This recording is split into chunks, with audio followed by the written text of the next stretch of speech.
Watching Alabama's WVUA News at 10. And good evening, everyone. We begin with a big talk about in Alberta City, the debate over how homes should be rebuilt. At a neighborhood meeting tonight, Alberta City Councilman Representative Kip Tyner explained his views on why homes should be built primarily out of certain products. But as WVUA's Travis Leader tells us in our top story, not everyone is on the same page. At Thursday's Alberta Citizens Together meeting, many attendees spoke out on the home building standards they would like to see used to rebuild their tornado-ravaged community. If your heart is in this neighborhood like the homeowners that are here now, our heart is there. We just want our standards to be up like every other neighborhood in the city. And some are concerned poor quality homes will come back to the area. You want to maintain a minimum standard of quality because we don't want substandard housing coming back into Alberta.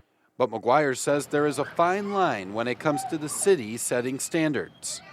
I personally don't want to see too much government regulation, and I don't want to see stifling of builder creativity or limits of what a property owner can do on his or her property. No matter what regulations are in place, some are excited for Alberta's future once the area is built back. I truly believe that Alberta will be the gateway to the University of Alabama, and people would love just to come and ride through just to see the awesome things that we are doing and the way that we are rebuilding out here. Reporting in Alberta City, Travis Leader, WVUA News. Councilman Tyner said at the neighborhood meeting he would later speak to a group of local home builders. Some Tuscaloosa home builders say the proposed rebuilding requirements would be a negative regulation to the housing market. And thanks to today's rains, an area heavily damaged by the April 27th tornado is breathing a sigh of relief tonight. The community around Camp Cherry Austin Road near Brookwood is still rebuilding after the tornado. But this week, a wildfire burned 150 acres of land there. WVUA's Daniel Sparkman has one woman's story of how she recovered from the storm and dealt with the possibility of yet another crisis. Elizabeth Osborne's adult son was at home and asleep on April 27th as an EF4 tornado destroyed their home. And he was found on the other side of the ravine, buried. And so like I say, it took 8 people almost 4 hours to dig him out of the rubble. Osborne and her husband were in Louisiana at the time and, like many, couldn't get a hold of their loved one. According to the neighbors, he had been transported to DCH. He was injured, our home was destroyed, and he was taken to DCH. His back was broken in 3 places and his face was crushed.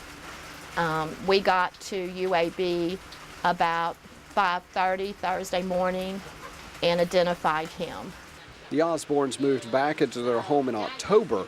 Then on Monday, their home was threatened again.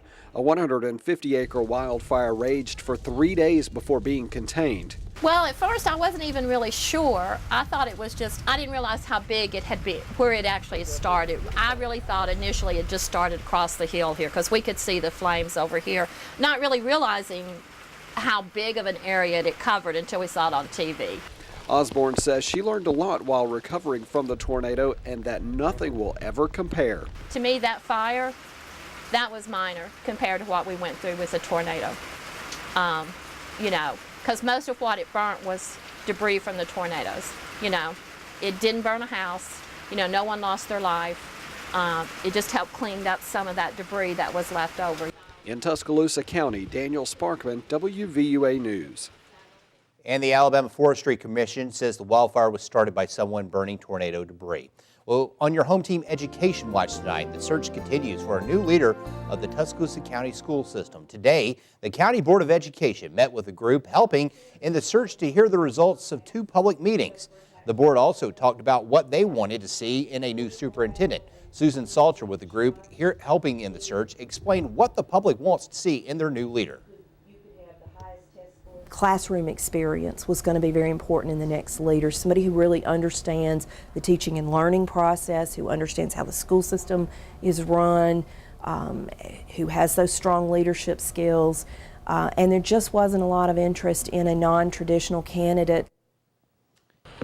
In other news from the county school system, the Tuscaloosa County Board of Education has applied to the federal government for a lease of the old federal courthouse on Greensboro Avenue. The board expects to find out if they'll receive the lease within the next 45 days. The 30-year lease would allow the school system to use the building rent-free The school board would be responsible for any renovations and upkeep of the building. School officials say they hope to move within 90 days of receiving the lease. And new tonight for you, the price for your children to pay for lunch at school could be going up. Federal regulations are to blame for the increase. WVUA's Taylor Montgomery with how this will impact students here in West Alabama.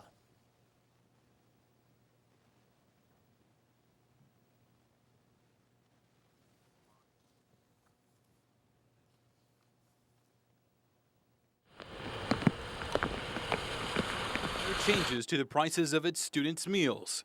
The proposal before the board to increase the price of student lunches comes from a federal requirement under the Healthy and Hunger-Free Children Nutrition Act of 2010. The increase will raise the price of breakfast and lunch anywhere from 10 to 35 cents. If these are approved, we will communicate them in a number of ways, up to including a newspaper ad, our website, direct communication with parents. But for families who are on a tight budget, Horowitz says the schools are on their side. I would hope anyone that's been affected by the economic downturn, who's negatively impacted by the price increase, would fill out the paperwork to see if they're eligible for free and reduced lunches. We do have a high rate of free and reduced lunch within the district, and we strongly encourage anyone who's in need to make use of those programs. In Tuscaloosa, Taylor Montgomery, WVUA News. The federal lunch program that requires the minimum charges in lunch has been in effect for many years, but was amended in 2010. Well, now some developing news on a story that has captured national attention. The Los Angeles County coroner has officially ruled the death of singer Whitney Houston as an accidental drowning. Officials say at the time of Houston's death, she had several drugs in her system, including cocaine. They also say heart disease was a contributing factor to her death. According to the coroner, marijuana, Xanax, Benadryl, and other drugs were also found in the singer's system. Houston was found submerged in a bathtub in the Beverly Hilton Hotel Saturday, February 11th, the day before the Grammys. There had been reports of Houston acting erratically that week and even the day she died. Officials found several bottles of prescription medications in her hotel room, but they weren't in excessive quantities. The coroner says the results indicated Houston was a chronic cocaine user.